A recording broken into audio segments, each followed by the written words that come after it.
any of us white girls, we can talk for hours. So this weapon is called the meteor hammer, otherwise known as the Lusing Chui. So it's from what's called the flexible hands of Chinese weaponry.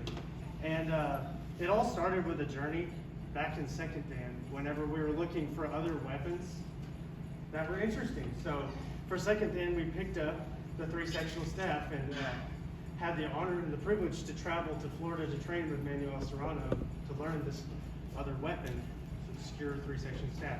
Performed it for Second Dan, later called him and asked, what's next after this? I'm not claiming to be a master of anything, but what's next? He said, double whip chain.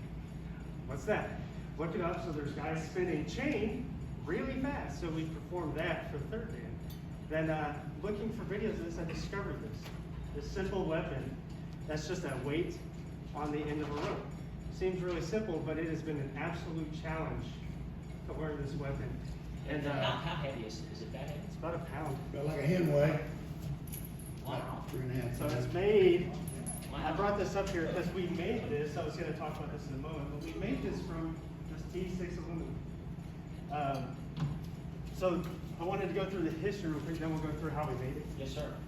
So when I was researching this weapon, it is actually really undocumented, very undocumented. So you don't see references into it until maybe 400 AD, when you start hearing of men tying rocks to ropes to try to trick people, a lot like the Spanish boas that we've seen. Medieval flail is another example of how other cultures have come up with these flexible weapons that are just absolutely scary. So later, it's depicted in what's called the History of Song, which is a historical depiction of the Song dynasty between 1400 and 1600. There you see this warrior actually drawn, carrying this rope with a brass ball on the end of it. So it got me thinking, where did he obtain these materials and why is it so different in many cultures, but still present? So the medieval flail has a stick with a ball and chain. This Chinese weapon does not. So why? And I thought maybe it's because of access to materials, but otherwise this weapon is very obscure and its history is very strange and just hard to find. So the last piece was, you can find these on Amazon, you can find them on eBay, you can buy them online, Bud Cave or other providers, but it would be so much better to have made one. And throughout the last year or two, I've been into just hobby machining. So we took some billets of aluminum, melted them down in a crucible, cast them, milled them, and this is what you have here now. At first, we had a trainer of this weapon that was made of rubber, and finally, once you're comfortable with the weight, this one's easier to control. But it's scary, so I'm covered with bruises. You can't see me. So I prepared just a small kata for you today, if you wouldn't mind that I demonstrate. So, with your permission. Thank you. Make sure I didn't jumble this up.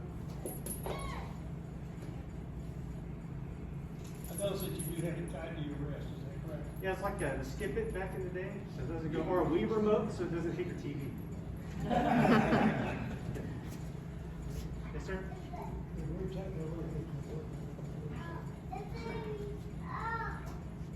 So solid aluminum, just held together So with you a made that. 3/8 That's bolt. pretty impressive. Mr. Parks was here, you'd think it's a boat anchor I could use it as such. or lure. With your permission.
All